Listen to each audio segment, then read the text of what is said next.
Hope you're all still awake. Late Night Mega here. We are ready to progress with the main story of the game now. I think we've done enough side hunts for now. And so we are in the Feywood. We've already found the entrance to this from the Silica Wood, or the Silica Wood, as the Viera would call it. We have deadly nightshades attacking us. They're just more of those evil tomato guys. These are just the level 40 upgraded versions of them. They're coming pre-hasted, but you know, we're killing them so quickly it's really not making a huge difference with the haste. The haste and slow I'm finding in this game will make a bigger difference like the longer a battle goes on.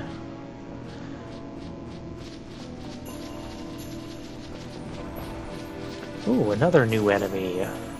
The same kind of enemy we've seen before, though. These are golems. The music for this area is it's very fitting. I love it. It sounds like we're in it sounds like we're in a Feywood. It sounds like we're in a wooded area with some mystique and mystery buried deep within it. And we know that's kind of what we're getting ourselves into going to this place, and, well, that's what the music fits. So I really like that. Oh, you just slowed both here. That's very rude. Thank you for the combo there, Bosch. Let's fix both here. Yes! Finally! Past gameplay me is sick of all these slow... I swear, like almost every area we've been to, there's some enemy that's doing slow on us. So we're just gonna set up gambits now to for the Chronos tier. So basically, what this will do is it won't just spam Chronos tier, which I like how the gambits are programmed with that in mind. Although if you just read the gambit, it doesn't seem like it would be like that.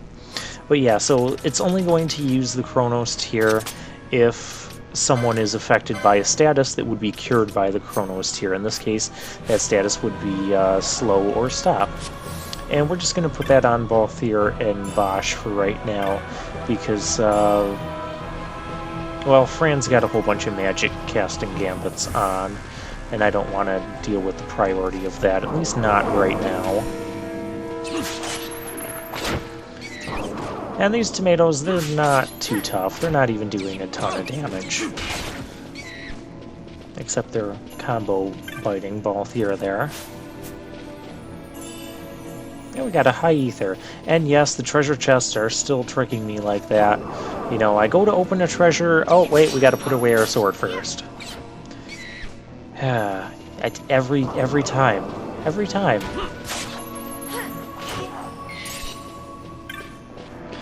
Fran's bow is doing a ton of damage as well.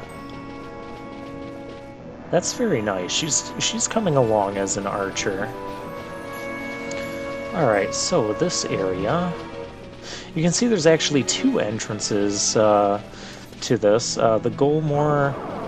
Oh, I guess it's not the Silica Wood. Yeah, the Silica Wood leads to the Nabras Deadlands and the Necro Hall of Nabudis, that's right. The Golmore Jungle, it's the southern end of the Golmore Jungle that leads to the Feywood.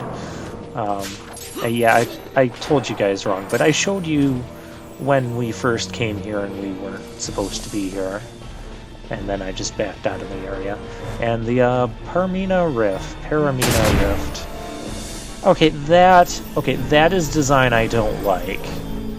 Having traps that trigger when you immediately spawn onto a new screen. Also, another thing I do like about this is our mini-map is kind of fuzzy. That again adds to the mystique.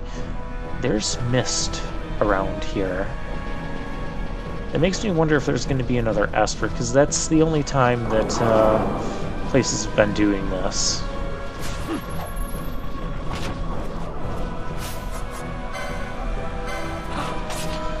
Alright, and Tartarus. Another... well, it's more like the hyena-type enemy.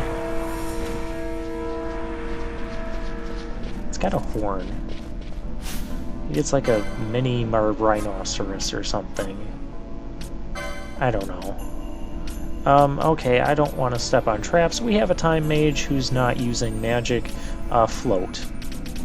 You know, I'm kind of surprised that, you know, with all the disable and disable Ga and immobilize Ga, that float isn't just a single target spell and we need float Ga instead. And berserk Ga. I know, it's... I just think this game got a little bit ridiculous with adding GA onto every spell. Why is this thing's horn on fire? Oh, it's a different enemy. It's a Cerberus.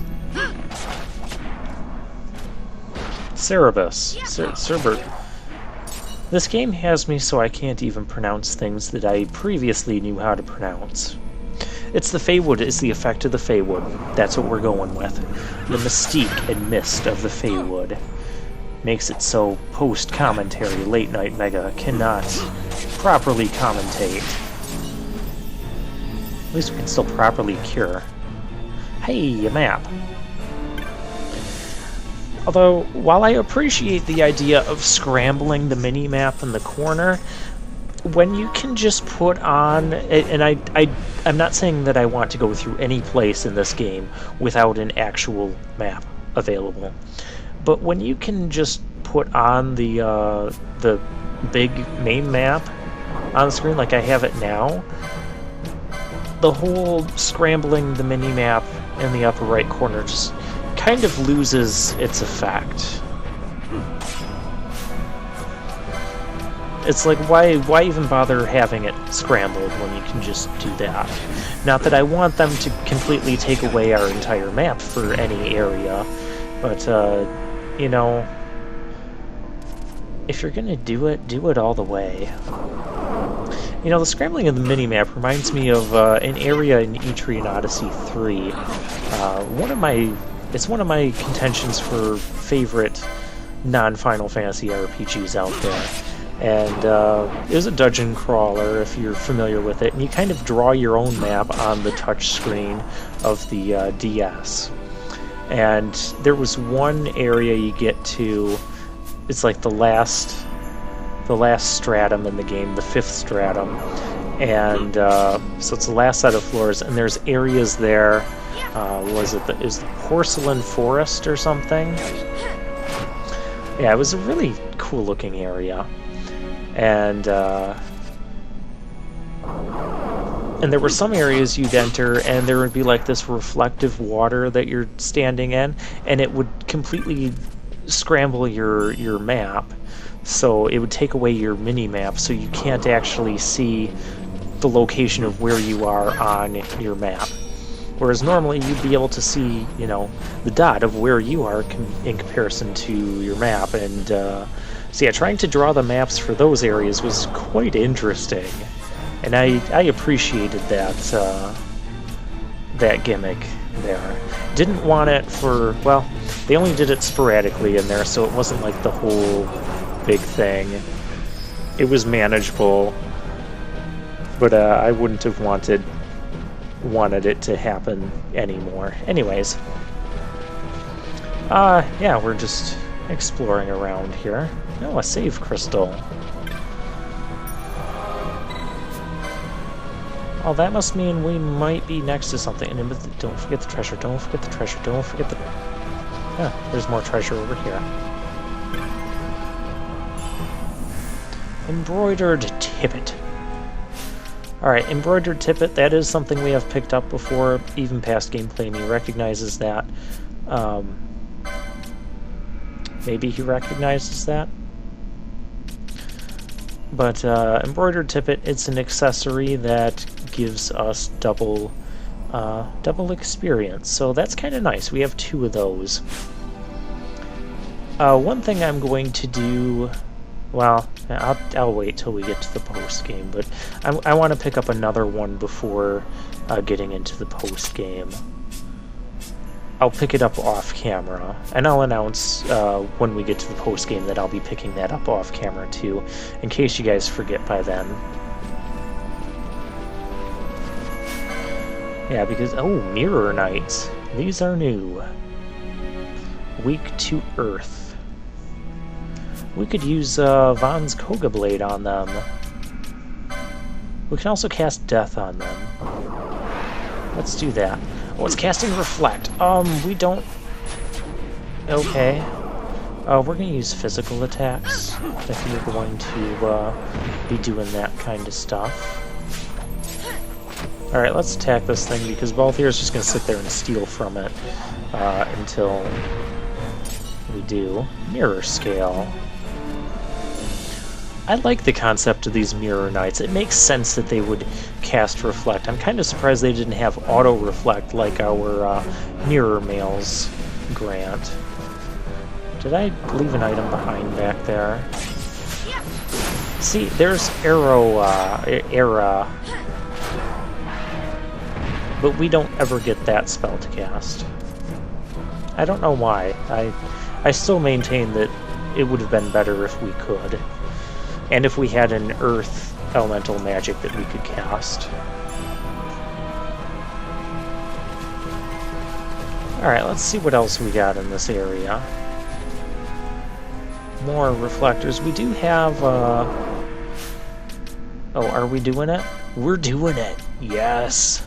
No one's using silence on us, so we don't need the Rose Corsage. It's nice to have on for, if I don't need anything else, if I'm not trying to double my AP on the mage or whatever.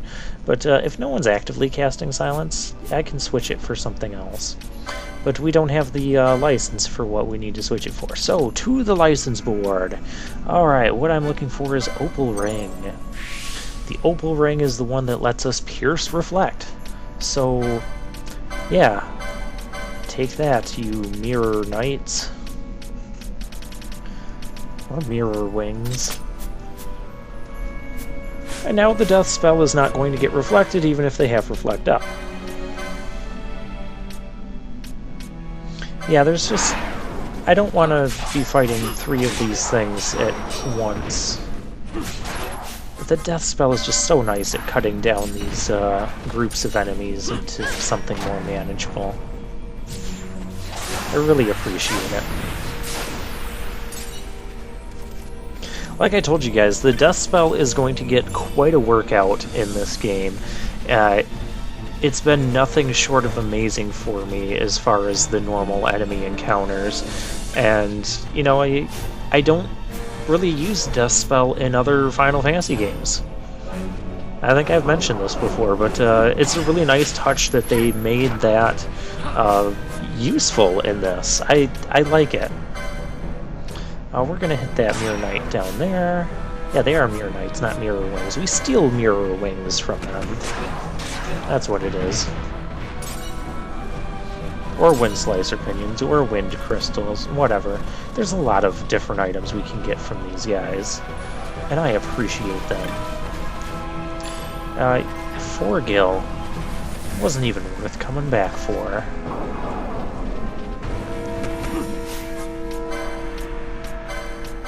Alright, we're gonna death another Mirror Knight. The only complaint I have about the death spells, I'm not sure how I would go about setting up a gambit for the death spell. I mean, if I say to use it when the enemy's HP is full, would she be interrupted? I don't want her doing it all the time. If it's... I could have it as a group of 2 or more, 3 or more enemies, you know, have her cast the death spell on one of them. But again, I want to pick which one she's targeting. I don't want her targeting the ones that Balthier and Bosch are targeting with the physical attacks, because I don't want to use physical attacks on something that I'm just going to instantly kill with death. We are confused.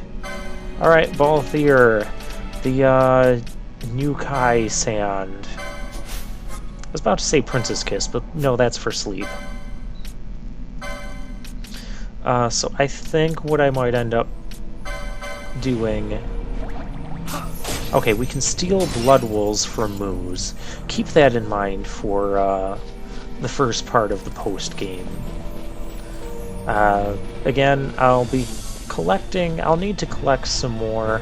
I don't know how many more I'll need to collect, but I'll be collecting those off-screen. They'll be important for, I'll just tell you right now, they'll be important for a bizarre item, or bizarre package that we can get.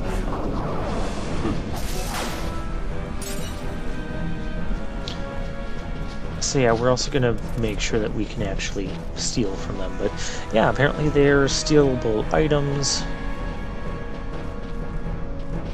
That'll end up being one of the first things I'll do when we get to the post-game, is I'll give a little introduction to the post-game, and then I'll be like, okay, we're going here and doing this stuff, and then I'm going to go here and do this other stuff. I'm going to do that all off-screen, and it's probably going to be several hours of gameplay off-screen. Where... Oh, well, this is a different entrance to the Henne Mines. We're in the Phase 3 shaft. Okay, well, we have bats. Let's... Abyss Steel, level 64, 20,000 health. Okay, take note of this. This is an area that we're going to come back to much later on, because this is not going to go well. Past gameplay me, this is not going to go well.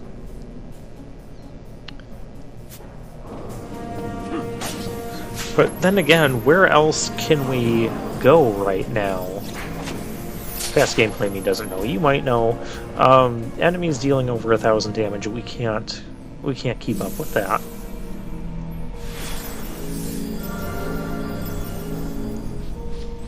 Well, we might have been able to kill them, but that would have been way too tough of a fight. That can't be what the game is expecting from us right now.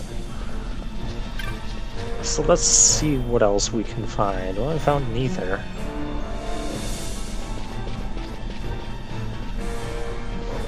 And the northern path will just connect us up there, but there's... Up there's not going to help us. We're supposed to be going south.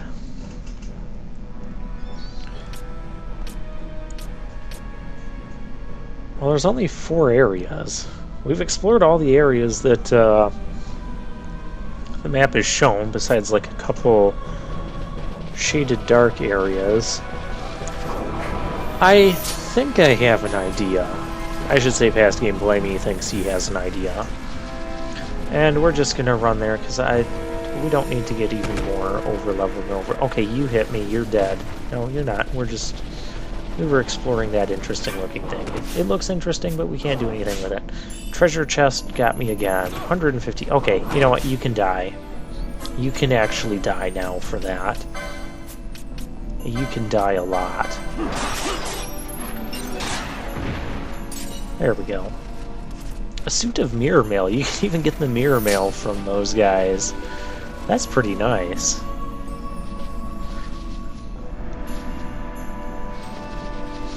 Alright, so... Aha, there's a path to the south there. I knew there was something fishy.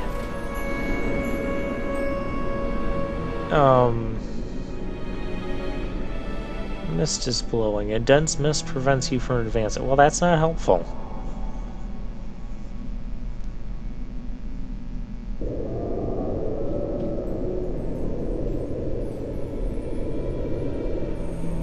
Yeah, we gotta find a way past this. Oh, hey, there's, Rossler. Or I should say the ghost of Rossler.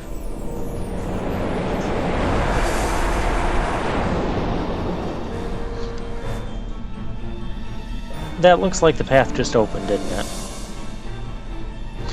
Okay, so what I'm guessing is that if you came here before the plot told you to, that mist plot wall would be blocking your way and wouldn't let you advance to this until you're supposed to. So I think that's all there was to that.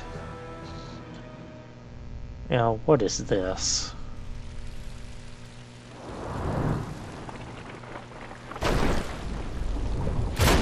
This is boss time, isn't it? This boss music is okay, but I still wish that there weren't more than just a couple. A magic field is draining our MP. I don't want our MP to drain. Alright, well, let's use magic while we can, I guess. I don't know what else to do here. Okay. MP slowly draining. Let's dispel. We're fighting Rafflesia here. Now, Rafflesia, speaking of Etrian Odyssey games, Rafflesia is a enemy, is typically a normal enemy. Dang, Bosh, okay. Physical attacks working just fine on this. This thing's half dead already. More like a third dead, given how the boosts will kick in. We have Sap on Fran, and she's out. She's out of MP completely. That didn't take long. Alright, well, let's use a couple ethers and then get a,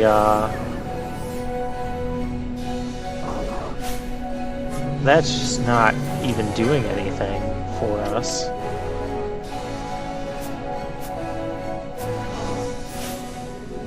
Okay, I can't swap her out because she's being targeted.